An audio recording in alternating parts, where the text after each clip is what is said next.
Bienvenidos sean todos muchachos del curso Proyecto Integrador número 2. Vamos a comenzar con lo que sería la clase del día. Estamos trabajando con lo que es la unidad número 3, control y seguimiento de un proyecto de sistemas de información. En cuanto a esto, vamos por la parte de selección del método de evaluación. ¿Por qué? No podemos realizar el control y seguimiento de un proyecto si no tenemos un método para evaluarlo. De allí que todo proyecto puede evaluarse en base a factores tanto cuantitativos como cualitativos. La mayor riqueza de información se obtendrá de la combinación de ambos métodos, escogiendo aquellos que resulten complementarios cuya aplicación pueda realizarse de manera simultánea o secuencial. Allí entonces salen los dos tipos de evaluación de proyectos, la cuantitativa y la cualitativa, aunque la mejor manera, como dijimos, es una evaluación mixta que combine elementos de ambos tipos. Tener claros los medios y los objetivos de la evaluación de un proyecto es tan importante como esforzarse por garantizar una correcta comunicación, que debe incluir entre sus prioridades la información a todos los participantes del proyecto acerca de las medidas que se vayan a tomar, de su alcance y de sus metas. Entre los métodos cuantitativos para la evaluación de proyectos se destacan los siguientes. En primer lugar, tenemos las revisiones de desempeño, luego los análisis de tendencia y seguidamente el análisis de valor acumulado. ¿Qué son las revisiones de desempeño entonces? Son evaluaciones fundamentales para conocer el grado de productividad. En su programación es importante fijar una frecuencia adecuada y un objetivo, el cual debe ser corregir las desviaciones. ¿Qué pasa? Que por ejemplo podemos colocar, si es una fábrica, nuestra revisión de desempeño puede ser cuántos productos se elaboran por día, teniendo una métrica, es decir, una medida que sirva como referencia para ver qué tipo de desviación hay y tratar de corregirla. Recordando que, por ejemplo, una falta, una disminución en la producción puede llevarnos a no poder cumplir con los compromisos con los clientes. Y un aumento desmedido en la producción puede llevarnos a saturar los almacenes. Debemos tratar de mantener siempre un equilibrio. La segunda que tenemos por allí es el análisis de tendencias. ¿A qué se refiere esto? Es aquel que busca detectar si el proyecto está mejorando o si la tendencia predominante es negativa. Este tipo de análisis es muy recomendable que se aplique en proyectos de larga duración sobre todo. Sus resultados proveen de un margen de respuesta razonable, es decir, nos permiten determinar lo que serían unos niveles de holgura que debemos tomar en cuenta. Por otra parte, el análisis del valor acumulado integra diversas medidas de alcance del proyecto, tales como costes, programación y compara las mismas con las previsiones establecidas en el plan de trabajo para ver si se ha conseguido completar dichos requerimientos en realidad. Es el método más idóneo para controlar el consumo de tiempo y de presupuesto dentro de un proyecto, facilitando su gestión. Para su cálculo, cada actividad ha de conocerse el valor previsto, es decir, el costo estimado. Aparte de eso, debemos conocer el valor real, con lo cual podemos calcular nuestro valor ganado en relación a un periodo de tiempo determinado. ¿Qué quiere decir todo esto? Imaginemos que nosotros en el presupuesto para la fase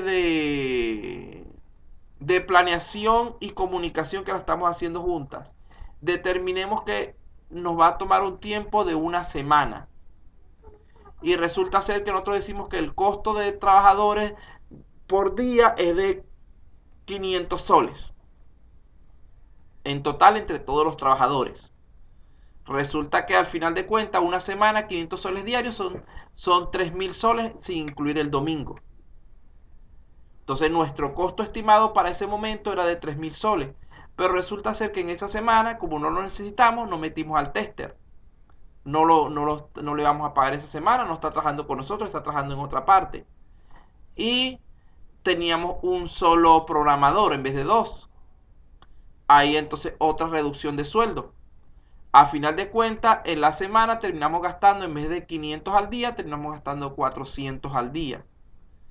4 por 6, 24, estamos ahorrando 600 soles. Ese sería nuestro valor ganado de manera positiva. ¿Qué sucede? Supongamos que en la semana 2, donde estamos haciendo la fase de modelado, nosotros hemos pensado que íbamos a quedar más o menos igual, que no íbamos a necesitar ningún otro programador ni al tester todavía. Pero resulta ser que se nos complicó la situación y tuvimos que contratar de manera temporal otro analista. Resulta ser que ese analista tiene un costo de 50 diarios extra, que por 6 días son 300 soles.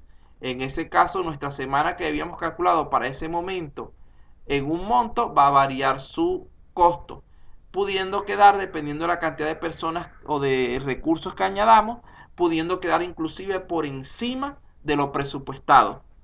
Eso sería un valor ganado de tipo negativo. Igualmente, se puede evaluar en base al progreso de la actividad.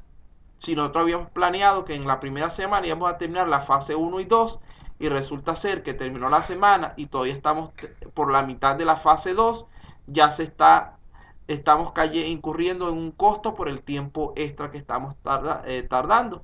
Entonces nuestro valor acumulado está en nuestra contra, es negativo.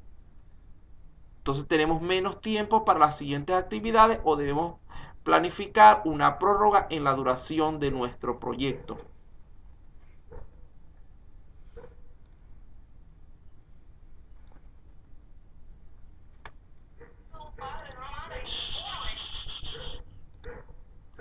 Ahora, esto eran lo que son métodos cuantitativos basados en números. Por otro lado, tenemos también los métodos cualitativos.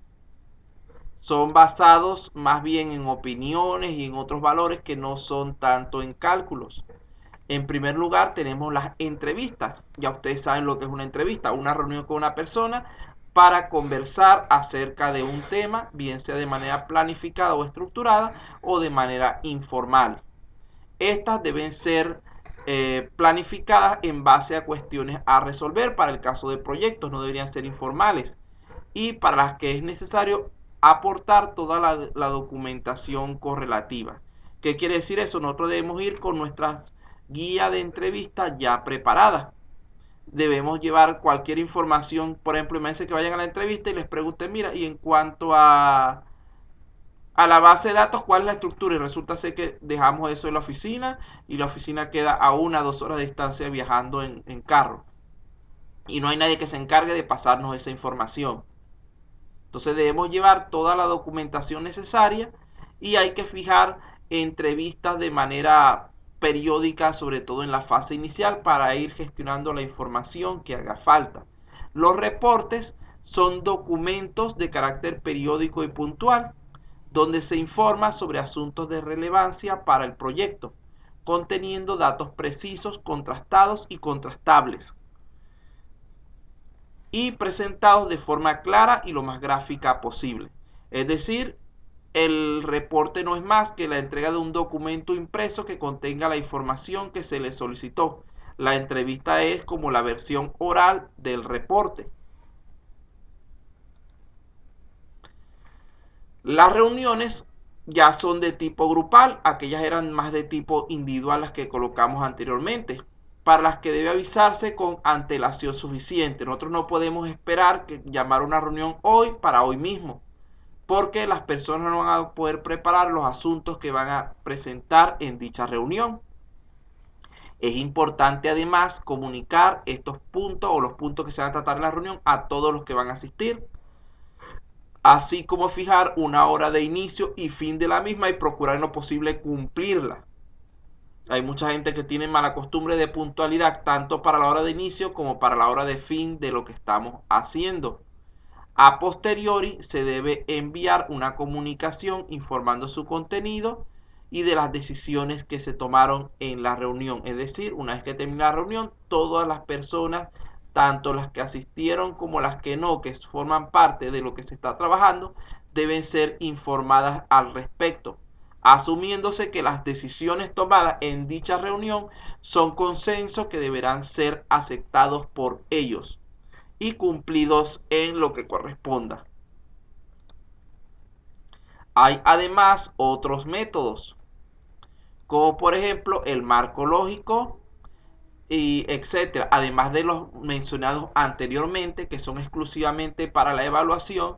Existen otros métodos que se emplean en la planificación y que facilitan el seguimiento durante la ejecución del proyecto, los cuales muchas veces también son empleados para la evaluación de los mismos. Por ejemplo, tenemos el marco lógico, el mapeo de alcance, y aunque podrían incluirse en esta lista también el software especializado diseñado para facilitar la gestión de proyectos y llevar lo que es el cuadro de mando integral. Entonces fíjense que hay varios elementos adicionales que pueden servirnos para evaluar nuestro proyecto. Algo importante dentro de esto es la participación. Vean que deben participar en primer lugar lo que son los interesados. Esto es independiente del método que vayamos a utilizar, ya que si no garantizamos la participación de todos los interesados, incluidos clientes, usuarios, desarrolladores, proveedores, etcétera, no vamos a poder lograr aumentar los elementos que están en la parte de abajo, es decir, no vamos a poder lograr un mayor compromiso de estas personas con el proyecto, porque si no participan nunca en las reuniones, ¿cómo van a sentirse parte del proyecto? No vamos a lograr que confíen en los resultados que estamos proponiendo. Va a haber mayor desconfianza de parte de ellos. Va a haber menor probabilidad de que cumplan con lo que se les pidió. Es decir, de que acaten las tareas que les fueron asignadas y de que las realicen correctamente, porque no van a estar correctamente, no van a estar adecuadamente informados acerca de ellos.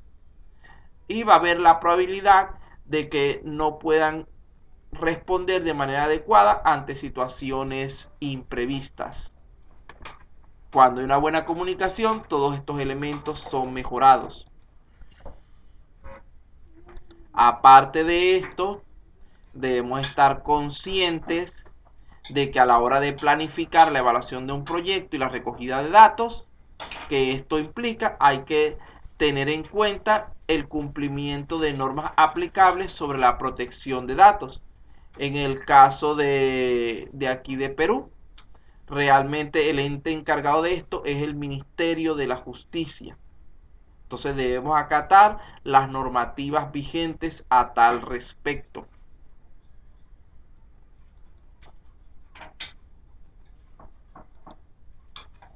Por otra parte, en cuanto a la evaluación del proyecto, queda claro entonces que esta es una fase fundamental dentro del desarrollo de cualquier proyecto, independientemente de las características y tamaño del mismo. Es decir, es válido tanto para proyectos grandes como para proyectos pequeños. Lo que cambia es la intensidad del trabajo que se va a realizar. A través del proceso de evaluación se valora, se analizan los diversos elementos que intervienen en el proyecto, tanto internos como externos, a fin de determinar su viabilidad y eficacia, y de calcular los posibles riesgos, determinando las respuestas óptimas para cada situación que se presente. Vean que allí tenemos expresado eso a través del diagrama que les coloqué. La evaluación del proyecto busca analizar elementos tanto internos como externos. ¿Cuáles son los internos? Los que están dentro de la empresa que estamos estudiando o que estamos realizándole el proyecto. Trabajadores, procesos, etcétera. Y los externos son aquellos que no podemos controlar, que vienen de afuera. Por ejemplo, las tendencias del mercado, regulaciones del gobierno, situaciones como esta de la pandemia, donde ese es un elemento externo que vino a hacer estragos en los proyectos que estaban realizándose durante el mes de marzo. Vean que muchos fueron paralizados, otros fueron cancelados, etcétera, hasta esperar que esta situación pase. También nos llevó al surgimiento de nuevos proyectos. Muchos proyectos de tipo web que estaban paralizados hace tiempo porque la persona no se decidía porque estaba ocupado en otro tipo de actividades, viendo que no podía realizar sus actividades normales, se obligó a poder cumplir con ese proyecto de tipo web. Entonces también fue una oportunidad para muchas personas.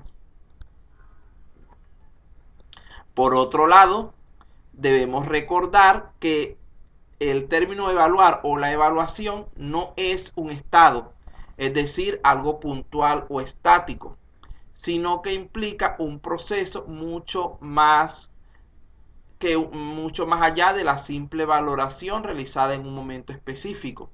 Este concepto supone todo un proceso continuo y dinámico de recogida y análisis de datos que deberá realizarse de manera periódica y planificada. Esto nos conduce directamente al siguiente aspecto de nuestro contenido, que es el de seguimiento y control.